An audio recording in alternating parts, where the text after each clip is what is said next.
Hey, welcome to this edition of Thrive. Thank you so much for tuning in and giving me this time to encourage you. It's always my hope that whatever I say would encourage you in order to help you thrive in the life that is yours. And one of the greatest things I think that we can do to help us grow and to thrive, to be all that we can be, to be all that we want to be, I think is to find our voice. When I talk about finding voice, I'm not talking about learning to speak well or to be able to articulate things well, although certainly being a good communicator is always a good thing. But when I talk about finding your voice, I'm talking about more than that. In Matthew chapter 12, Jesus talks about how what comes out of our mouth is the overflow of our heart. Really what he's saying is that what's inside, the values, the way that we see ourselves, all of our experiences all come together in such a way that when we speak, they're on every word that we say. They are the values, they are the emotions, they are the passion, if you will, that carries all of the words that we speak. And the sad thing is that because most of us haven't found our voice, it's almost like we live with two hearts. We have this heart that out of which we live every day. It's the heart that knows how to play the game. It knows social conventions. It knows what people want to hear. It knows when to speak and how to speak. And it just helps us get through life. And the sad thing is that most of us live out of that heart. And that's why so many of us feel like we are just existing. But all of us, I think, have another heart, don't we? Or most of us have another heart. That's the heart that we dream out of. That's the heart that we talk to ourselves out of. That's the heart that we retreat to when it just seems that life is too much, or when people have treated us in ways that we feel just don't recognize us, put us down, those sorts of things. We retreat to this sense of ideal self, the sense of who we want to be, the sense of life as if only I could be like that. And the reason I raise that is that I think that's the heart that we need to connect with, because when I talk about finding your voice, I'm talking about connecting with that heart that is really you, that heart that expresses who you know yourself to be, who you want to be, that heart that longs for more in life, that heart that can imagine a better future. And the reason that we have those two hearts is, I think, has to do with the fact that psychologists tell us that all of our core key beliefs are laid down by the time we're 8 years old. And when I say that, I'm not talking about beliefs, factual beliefs. These change over time. We start off, for example, believing in Santa Claus. Now we don't. We believed in a flat earth, and now we don't.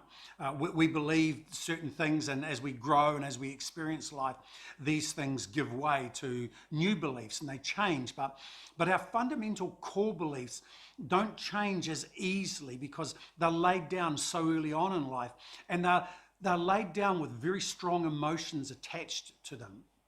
For example, you imagine a 1-year-old child, a toddler, 1 year old. No question this child is brought up in a loving home and the parents idolized this kid. But the kid's put down one night and wakes up in the middle of the night and stands up and starts crying out for mum and for dad. And they don't come, and they don't come, and they don't come. And in their own way, this 1-year-old begins to rationalize it this way.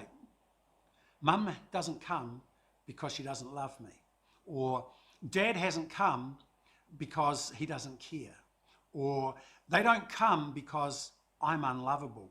And this core belief begins to be reinforced over the next few years by other things that happen. And because we lack the emotional apparatus, if you will, as we children, to be able to recognize that we're processing things inappropriately, or to be able to handle things, these filters become established, and these emotional beliefs are laid down very firmly in us by the time we're 8 years old. And so what happens is these things begin to inform us. Core beliefs inform us about how we see ourselves, who we think we are, our place in life, and how to relate. And because for many of us, these things are a mixture of positive and negative, the negative have the louder voice. And so they're the ones that we never speak out of, that heart, so to speak, because we're afraid that people might rubbish our dreams. We tell ourselves our opinion doesn't count. We tell ourselves that we're not lovable, therefore. And so what happens is we speak out of this other heart. And yet Jesus said that the abundance of life doesn't consist in the things that we have, but living out of the fullness of who we are. And that's why finding your voice is important, because what it does is it helps you recognize where some of those core beliefs are wrong, so that you can begin to address them. And it helps you strengthen those positive core beliefs, because those core beliefs are really the real you, if you want. And so it's important to, number one, to get those right, but number two, to be able to give voice to them. Because when you give voice to them, everything changes in your life. You know, you think about the people who inspire you. Think about your heroes in life, for example. You know, one of the things that sets them apart from you is simply this: they've found their voice. And so as a consequence, it's not so much what they do or what they've achieved that inspires you. It's the way they communicate. It's the heart behind the words, if you will. And that's why I'm saying that when you find your voice, you begin to get in contact and you're giving expression to the real you. And so I want to encourage you to think around that, to take a step back and to reflect and to learn to find your voice so that you can live out of the fullness of the life that God has given you. You know, these are some things that I've done in my life to discover my sense of identity and find my voice, if you will. No particular order, but I think it's important to learn to listen to yourself. You know, learn to listen to yourself. Pay attention to that inner voice. Pardon me. Pay attention to yourself, your daydreaming and all of those sorts of things, because generally what they're doing is those daydreams, and that inner voice is coming out of that other heart, and it's telling you so much about who you are, and it's just dying to find expression. Positively, those daydreams are speaking about the hopes and the aspirations and the passions that you've sat on, or that you've never really given voice to because you're afraid of what others may think, or because you've allowed yourself to be forced into roles that just kill that. Or alternatively, the negative side is that they can tell you some things around beliefs that you laid down early that you've believed, but they actually have no real truth in them. They're the beliefs that I'm not worthy, I'm not this, I'm not that. You don't need to listen to those. You don't need to be in fear of those. You don't need to be ruled by those. So learn to listen to that inner voice. Learn to listen to your dreams and your passions, and learn to listen to that critical voice and just see where it's coming from. And if it's not coming from a healthy place, you know that it's time to put it to bed and move beyond it. And it leads to another thing I think is really important, is to pay attention to yourself. Pay attention to what excites you. Pay attention to the things that really cause a spark to ignite in your life. You know, we all light up over different things, and those different things are an indication of what's inside. When I say pay attention to what excites you, it's not so much the activity, but it's the reasons why it excites you.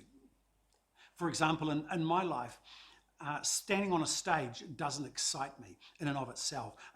It's not something that I look forward to. It's not necessarily something I enjoy. It's not my most natural habitat, so to speak. It's not where I feel the most comfortable.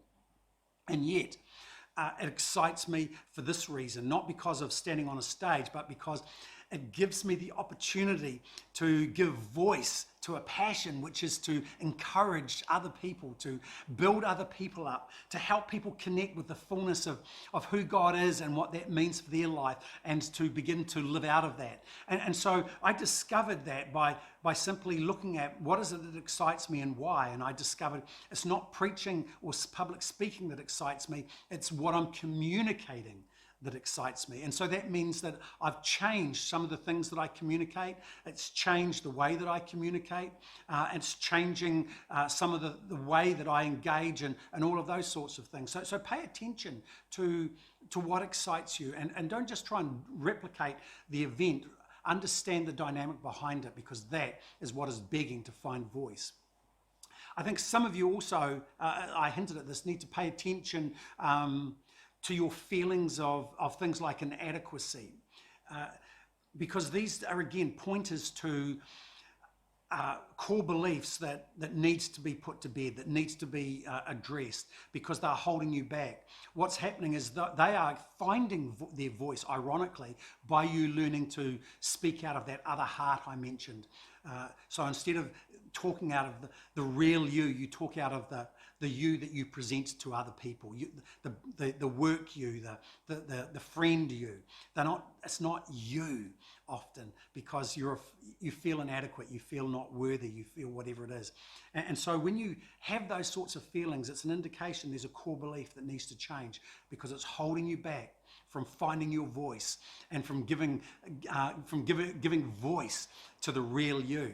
So I want to encourage you, regularly just take time and step out of the busyness and the routines, and just ask yourself, have I discovered my voice? Am I speaking out of and giving full voice to what's really in my heart, or am I sort of going through the motions?